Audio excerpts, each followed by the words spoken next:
Hi, I'm Miles Goldsmith, and this is my podcast, Game Design Hour, where I interview the people behind the video games you love. On today's episode, I'm interviewing Zach Mumbach, one of the amazing people behind the video game Airborne Kingdom. Before we get into today's episode, I want to let you know about today's sponsor, Hoffman's Woodstuffs. They specialize in the design and fabrication of custom furniture made from reclaimed or sustainably sourced hardwoods. They also make custom goods and gifts for any occasion. You can find them on Instagram at Hoffman's Woodstuffs. Or you can go and check out their website by either clicking the link in the description or going to hoffmanswoodstuffs.net. Stick around until the end of the episode to find out how you can get 20% off your next order. Let's get into the interview. So when did you first realize you wanted to work in the video game industry? Yeah, so I was I'm trying to think how old I was. I was a teenager. I must have been like 14, 15, somewhere in there. There was a NASCAR game. And I'm not a NASCAR fan, but there were, back then it's like any game I could get my hands on, and it was a racing game. And the cars, like NASCAR stock cars, they're really like square and blocky. And so anyway, I was like poking around in File Explorer, and I found these like bitmaps, and I realized that the bitmaps were the images that were being pasted on, all the sponsors for these cars and stuff. And so like I got in Microsoft Paint and started like messing around, and then I played the game and saw that like, oh, look at the thing I did is like I changed the game. I could, now it seems very simple, but this is like in the like late 90s. I thought I was like some kind of genius for figuring this out. So around then is when I decided that I wanted to make video games, or that was kind of the start of it. So after deciding you wanted to make video games, how did you get into the industry?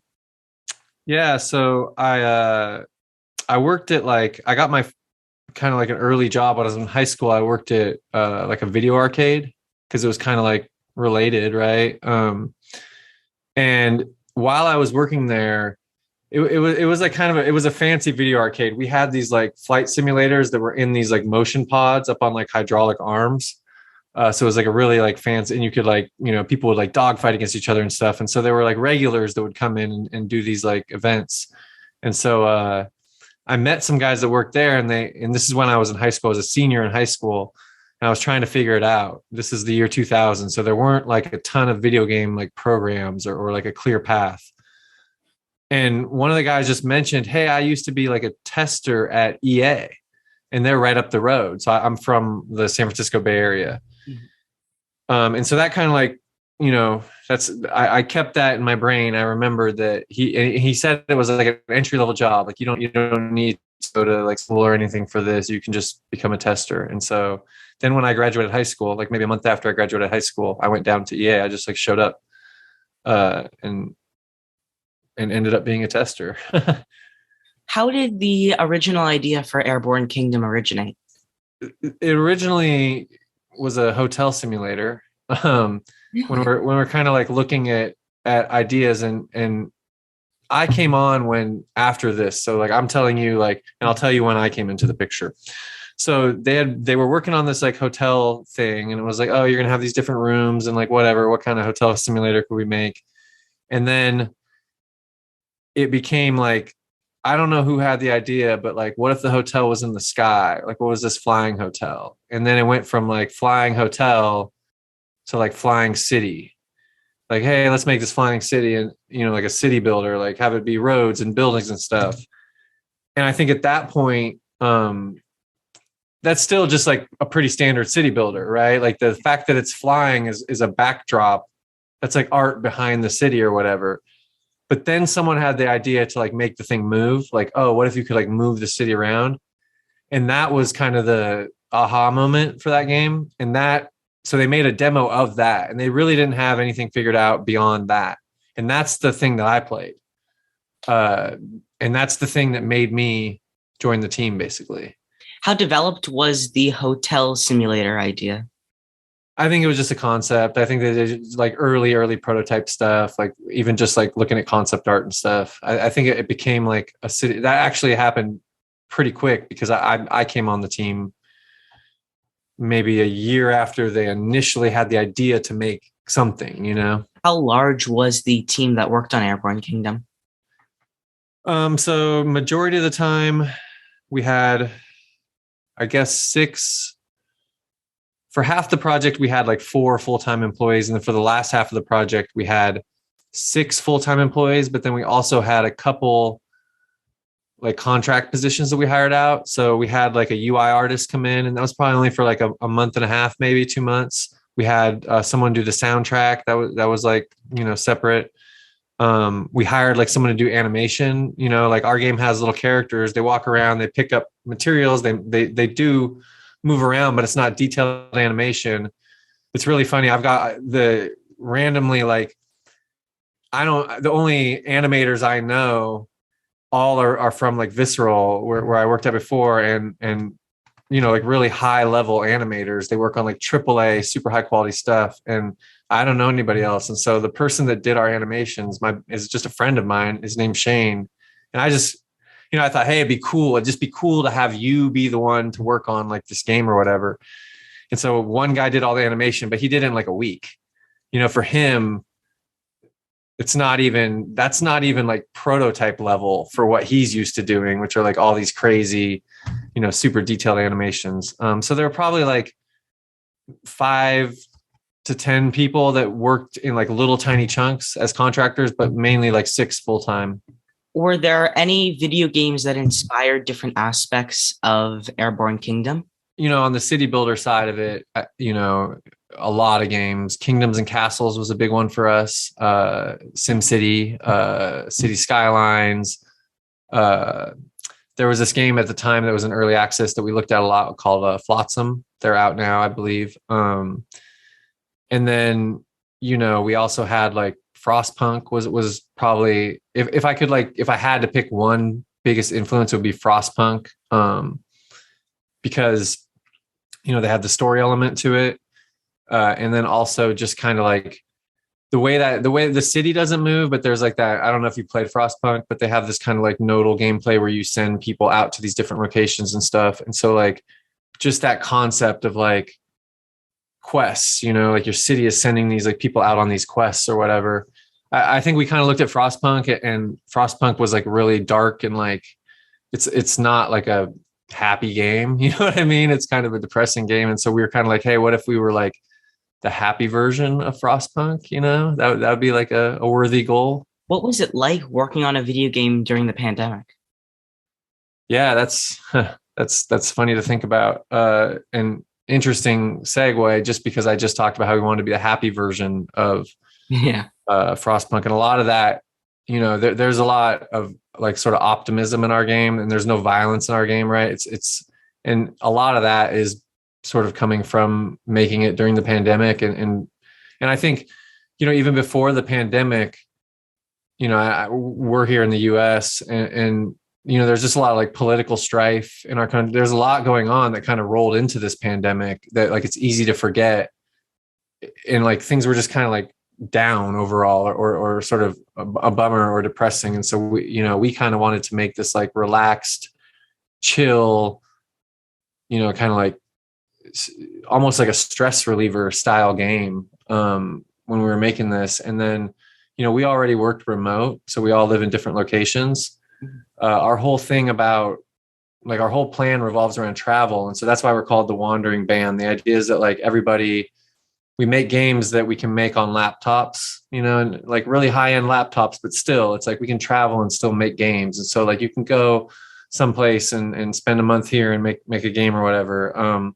And what that includes also is like 2 or 3 times a year, we like to get together, everybody. And that's kind of like those focus times are really important, because that's when we hash through some of the like more complex systems work or stuff like that, or new features, anything like that. And so we were actually all together when the pandemic like started, like at the end of March or sorry, the beginning of March of that year. And so that was the last time we were able to get together. So that was obviously, a bummer, and we had planned on getting together more, but we were already built to work remote. And so we already, we were already used to having like video conference meetings every day and working that way. And so in a lot of ways we were like prepared. I think that, we were sort of lucky in that sense. You were all working remote. So how did you meet/form the team?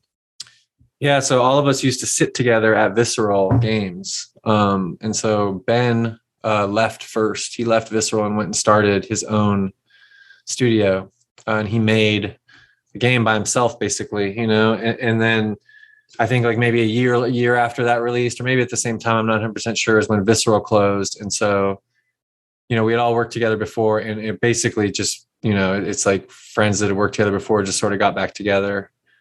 We were all like pretty close. I mean, we sat in like the same little like bullpen area at EA. So, it was pretty natural. We'd all worked together before. After you had moved off the idea of a hotel simulator and moved to kind of the basic idea of what Airborne Kingdom is now, how much did it change from there on?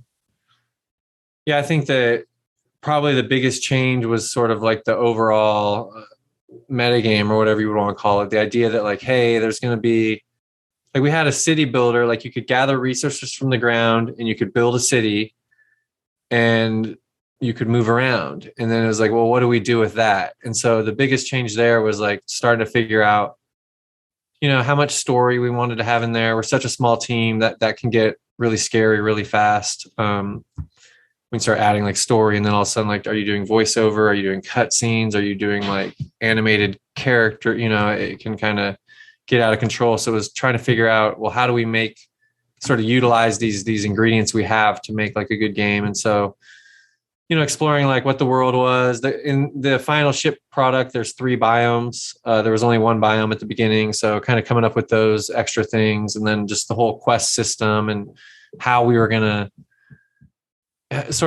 like give the player, the research and the new technologies and the new buildings and like, the pacing, all that kind of stuff is what we worked on after that point. Were there any big or interesting bugs that you and the team ended up getting stuck on? That's a good question. There's so many of those type of things that I sort of forget about them. I'm trying to remember. I mean, we didn't have any of the like, and it's funny because this is the first time I've ever like, been part of like running a studio. I used to work at like EA, where we don't have anything to do with like marketing or PR. And so, you would always see like, that's like a big thing, like funny bugs in development sort of like end up going viral in videos. And so it's, as weird as this sounds, I was like excited about that. Like, oh, when we have these funny bugs, we're gonna get them on video and we're gonna put them out on Twitter. And it's gonna be like great, like social media content. And you could imagine all sorts of funny ones happening with Flying City. Like the city turns upside down, or like it falls through the world, or whatever it may be. And then we never had any like, I mean, we had lots of bugs, of course, but we never had any like funny ones. I mean, I guess like there was a point where, I mean, we kind of shipped it this way, so it's not even really a bug, but like when the guys leave the city, there's like a morale meter, right? And then every once in a while, some workers will leave your city. And what they do is they jump off the edge of the city and they like just parachute away. And so in the game, we don't ever hit you. We don't penalize you like taking 20 people. They leave in small increments, like 1 or 2 people at a time.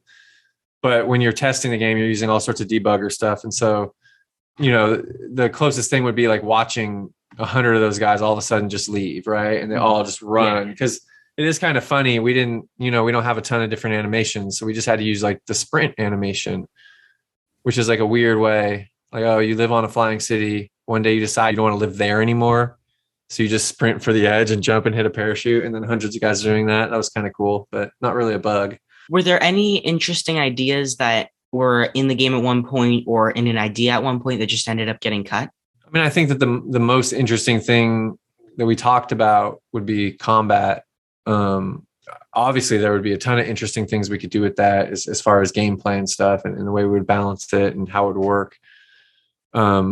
Ultimately, we decided not to do it for this game, and we're happy that we didn't do it. And we never really like pushed it super far. It's not like we ever prototyped it or anything. We just kind of like talked about it. Especially like once the sort of pandemic hit and the other stuff I talked about, it just kind of felt like, I don't want to blow stuff up this year. I don't know. Right. Yeah. So that would be probably the biggest thing that we sort of left on the chopping block, but we cut it pretty early, so it didn't affect the game. I think the one thing, if I was going to like brag about how well we managed the project, the one thing I would say is that we did have like a good understanding of our abilities and our strengths as developers and like what the right scope was. So we didn't have any like late cuts, and those can like really hurt. I've worked on games where that's happened, where you have to cut like a system late. Yeah. And, the butterfly effect of that, because you want all your systems to tie together. And so if you're developing in a way to like take all these things into account, and then all of a sudden you have to like remove one of these, it makes everything else weaker, And so early on, it's like, that's just kind of a principle we had early on, was like understanding our scope. So thankfully we didn't have any of those like brutal last minute or late cuts. What is playtesting like virtually? Yeah, luckily, well, I guess multiplayer would be fine too. Mostly we play test on our own. Everybody on the team does some play testing. Ben and I were the designers on this game, so we especially spent a lot of time playing the game. And then we also hired like a QA company for a couple months, where you basically just pay them by the hour per tester. They have a bunch of QA just on staff there, so they already have the hardware, they already have the infrastructure. And so the way that works is they just play the game and they write bugs in a virtual database that we can look at. Sometimes we meet just like this on Zoom with like a shared screen, just so we can, some bugs are like tricky to explain in writing. It's you need to show somebody. And so it's a lot of like sharing screen. We're probably every day we're on, Google Meet or Zoom or whatever, sharing our screen and talking through that kind of stuff. So which parts of the Airborne Kingdom did you and the team have to put the most time and effort into to get just the way you wanted it to be? Yeah, I think that's different for everybody.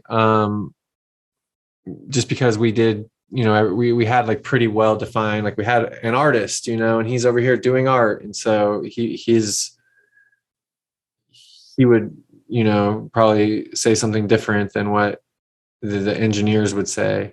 I think just getting to the point where we had the wants and desires system, and like how the workers in the city, like all the parameters for them to join you and for them to leave you. It's kind of it's not super complex, but it is a bit complicated. There's all these different attributes and that have different scores and different buildings that affect those scores, and just sort of balancing that out. I think overall in this kind of game, where it's like a systems-based game with all these different objects, it's like this balancing trick. And for us, like, it's extra because we're moving around. It's like, well, what's the right number of resources to have there in the world? How spaced apart should they be?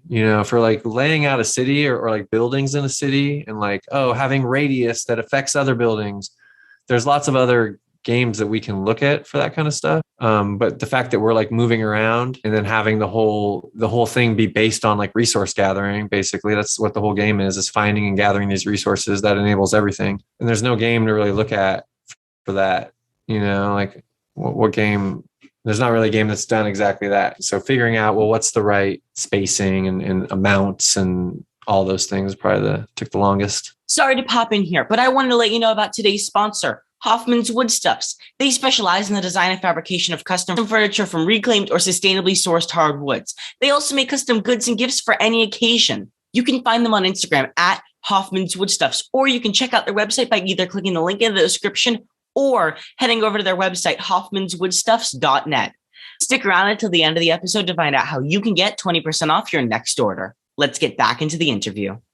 Was there anything that you needed to fight for to get put in the game or keep in the game? No, I mean, we all had like pretty, clear sort of roles and stuff. And us having worked together before on like a much bigger project helped a lot, with that kind of stuff. I've definitely been on projects where you have these like passionate disagreements and like creative disagreements. Like one person wants to go left and the other person wants to go right. And they both are really convinced that their way is the way, and they both make valid points. And I don't, maybe I'm, forgetting, but I don't recall us really having any of those tough calls. Yeah. How did the scope of Airborne Kingdom change from your first idea after the hotel simulator? Yeah. What you have now? Yeah. I think it was more just like the size of the world and like the number of like unique,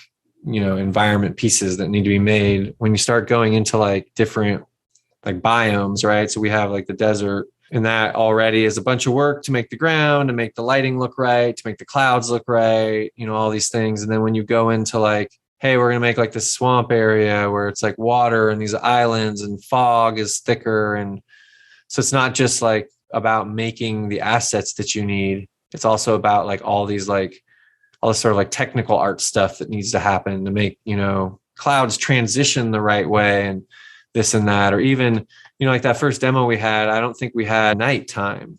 I think we just had daytime. And so even that, like you go put in nighttime and we work in Unity, and a lot of that is, it's not like super hard to implement a nighttime to have like this light source go away and have a different light source. But the way that all your art looks, the way that, everything appears in game completely changes. And so you have to, build out your assets to look good in all these different lighting conditions and make sure that the lighting conditions, are doing their best. Luckily, again, like we have an advantage that we have like artists that worked on huge AAA games and is, really smart and clever about how he uses the technology and stuff. So I don't know if that answered the question, if that was just a ramble. No, it did. Did you like Unity as a platform to use? Yeah, the way the engines work, at least in my experience for me, is that I end up working on one for like a long period of time. And then you get used to that. And then you're kind of like, you begrudgingly move to another one. And then, it's hard to compare because they're all like, getting updated so often. I like Unity. I would keep making, I know how to use it. And I like, I think they do a good job of updating it. It's stable. The big thing for Unity for me is that there's so much like public forum, like information and help that you can get easily. There's so many like communities that if you don't know how to do something or whatever, you can like find this information online. And so you can just go to YouTube and like search Unity how to, and you can pretty much learn how to make a whole game in Unity from YouTube videos. And so, the reality of like making a game is that nobody knows like how to do everything. It's like each game has sort of like unique challenges, things that you need to do as a designer, an artist, or a coder, or whatever it may be. And so like your knowledge, you're just really an expert in time, right? It's like you're an expert at this thing for like however long you need to be an expert at this thing. Then a year later, you're working on something completely different. And sure, you retain some of that stuff from the previous thing, but not all of it. And so anyway, I like Unity. Were there any interesting buildings that were possibly going to be a part of the city that you could add that just ended up getting cut? No, I mean, honestly, we were just like adding till the end. I'm trying to think. I mean, I guess we had some ideas for more like, we have like these trees, these decorative trees. We had some ideas about like maybe having like little parks and stuff.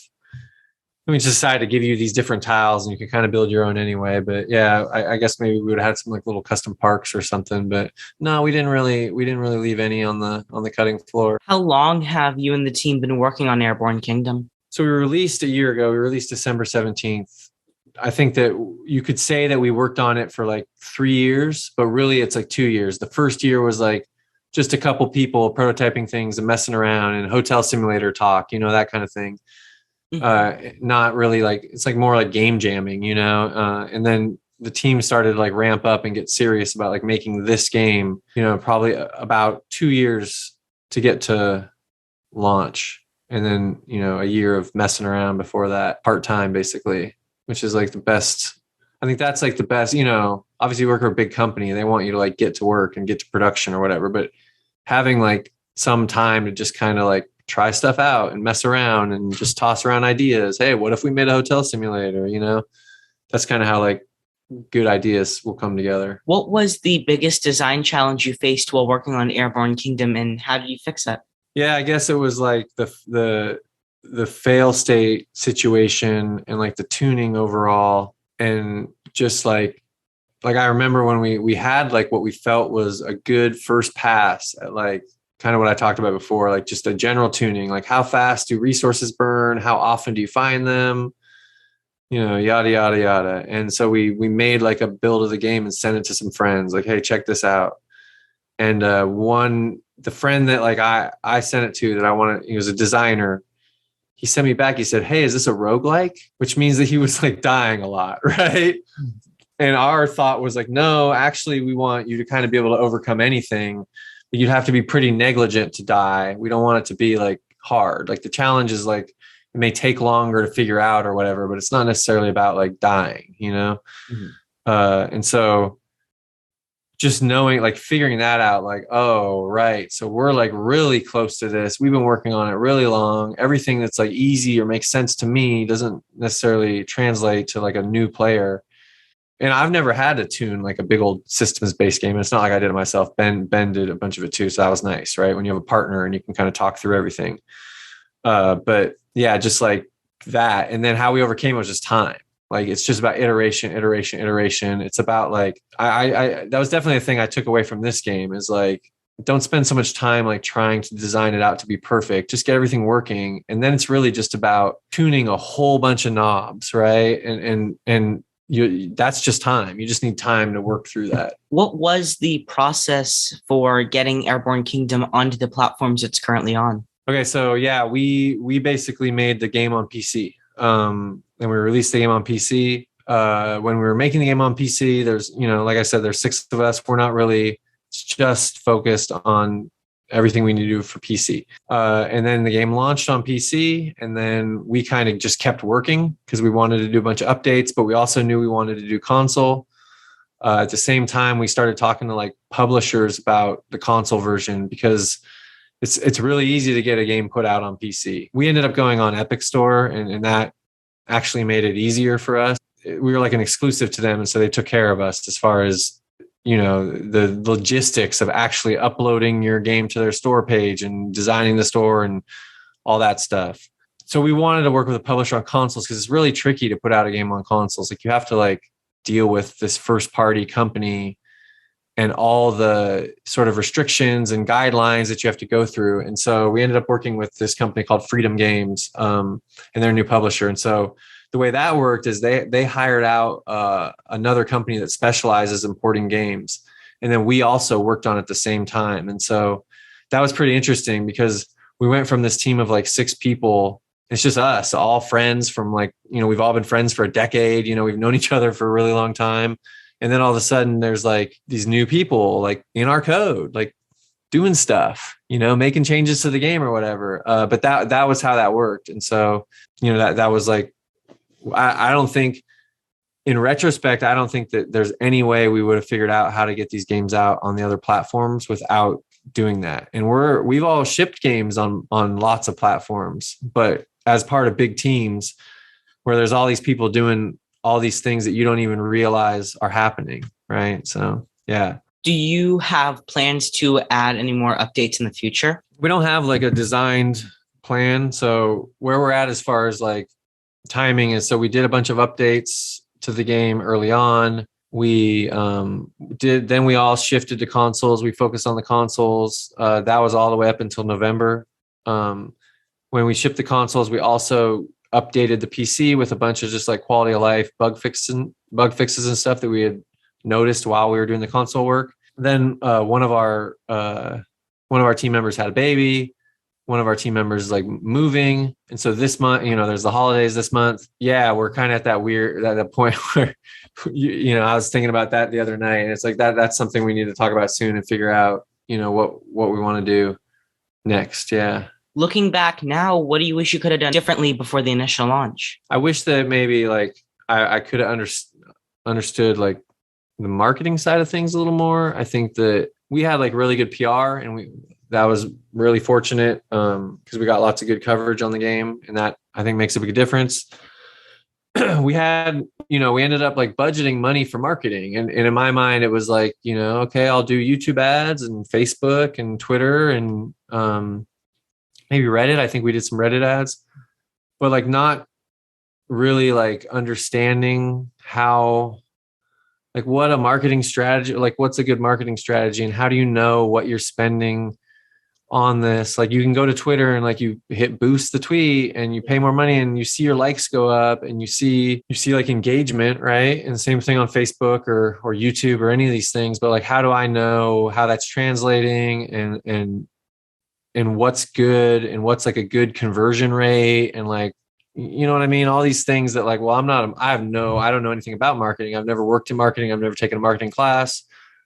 And so, maybe just like understanding more about that aspect, like the business part of releasing a game, I would probably go back and that's what I would change, spend some time like looking into that, or maybe even hire like we ended up hiring a PR company, and what that does mainly, there's a lot of things that a PR company does, but mainly what they do is when your game is like getting ready to launch, they're making sure that like journalists are seeing your game, writing previews, writing reviews, all these things. And there's lots of like PR firms that you can hire for a month or 2 months or however long you need it. There are also like marketing firms that do the same thing. And so, knowing that I probably really wouldn't have time to learn how to be like some great marketing person, if I could go back and tell myself, a year and a half ago before we launched anything to do differently, I'd say, hey, go hire a marketing firm. It'll be worth it. What was the biggest lesson that you've learned from working on Airborne Kingdom? Yeah, I think that we had this whole plan about working remote. The whole company is built about working remote. This is the first time we did it. The pandemic made it so we couldn't travel and see each other. And so I think just like how important video, like chat is, and doing it, like it's really easy to like just, hey, you're working on your thing and everything's going status quo, and you're going to be done in a few days. And I'm working on my thing. Everything's going status quo. And we're going to be done in a few days. And so like, we're not really talking, and then maybe we don't really talk for a couple days, and then you're done with something. We have a meeting. Oh, cool. We talk about it and we talk about what you're going to do next. And then you go off for a few days.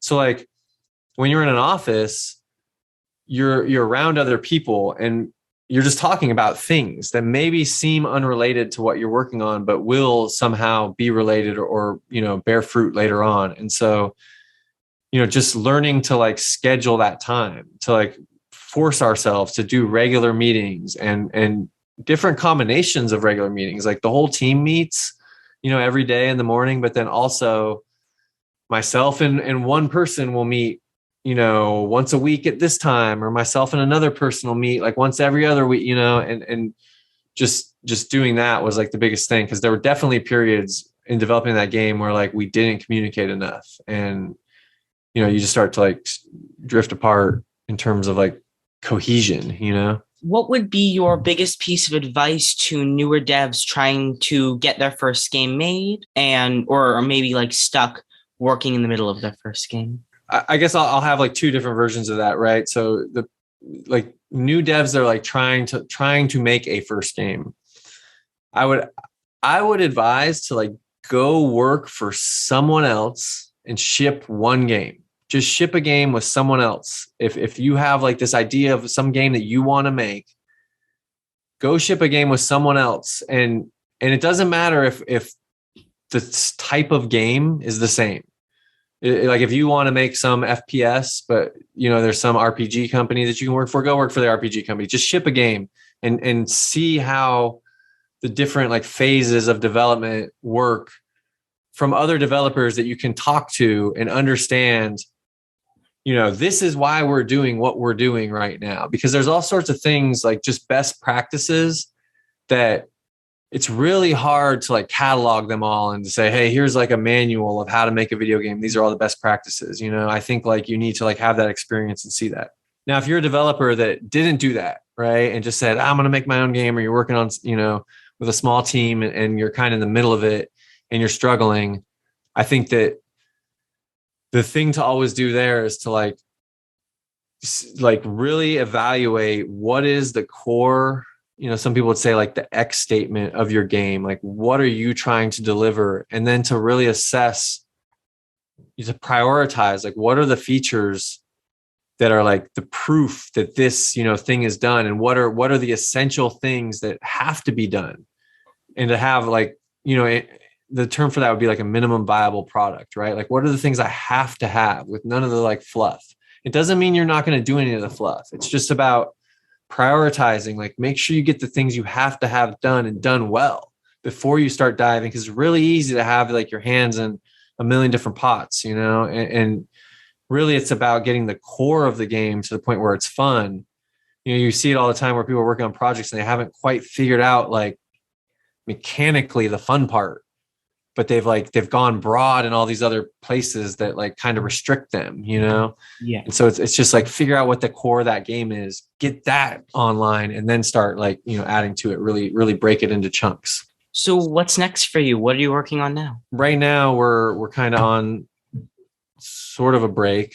And just, you know, we're always fooling around and prototyping with stuff. I think the next thing for us is more flying city builder, whether that's more content for Airborne Kingdom or another game. I'm not sure. I think there's like a bunch of ideas of things that we could do to Airborne Kingdom. And then there's a bunch of ideas for things that like, that's a different game, you know, kind of the same. I really like the sort of challenge of making the flying city builder. And, you know, the other thing about it is we kind of like, we have this like it's like a nice little niche to be in. There aren't a lot of games, you know, just like ours. And so I definitely, whatever we do, I don't think we're going to, you know, go off and do something completely different. I think that at least another game similar to this, and that's not saying there's not more content for Airborne Kingdom as well. I just don't know what it is yet. Thank you so much for your time. Yeah, thank you for having me on. It was cool talking to you. And that's how the interview went down. I want to thank you so much for listening to today's episode. If you enjoyed it, consider leaving us a review on Apple Podcasts. Also, consider sharing the podcast with a friend if you think they'd like it. To stay up to date with what's going on with Game Design Hour, you can follow us on Instagram, Twitter, or TikTok at Game Design Hour. Today's sponsor, Hoffman's Woodstuffs, specializes in the design and fabrication of custom furniture made from reclaimed or sustainably sourced hardwoods. They also make custom goods and gifts for any occasion. You can find them on Instagram at Hoffman's Woodstuffs, or you can go and check out their website by either clicking the link in the description or by searching up hoffmanswoodstuffs.net. If you want to save 20% off your next order from them, make sure to use code GDH20. Thank you so much for watching, and I'll see you next time.